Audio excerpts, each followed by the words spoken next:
mana hozir Surxondaryo viloyati Sho'rchi tumani Baxshtepa mahallasida 172-226-konturda bir kontur bir mahsulot tamoyili asosida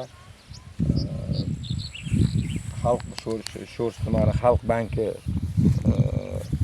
bilan birgalikda bir kontur bir mahsulot tamoyili asosida mana hozirgi kunda mana oq piyoz nimasi ekilgan. Hozirgi kundagi mana oq piyoz hozirgi holati bu piyozlar gektaridan 60 tonnadan hosil olish rejalashtirilgan. Mana bir tomondan piyoz pishib, hozirda mana fuqarolar qazib olish jarayoni boshlangan. 20 gektardan 1200 tonna piyoz olish rejalashtirilgan. Mana hozirgi kundagi oq piyoz holati 180 kunda tayyor bo'lgan holati. Bu piyoz shu kungacha tayyor bo'lish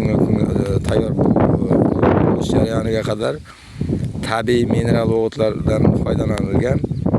Hozirgi kunda mana yaxshi holatda 20 gektar joyga mana oq piyoz ekilgan. Mana chetdan fuqarolar qazib olish jarayoni boshlangan.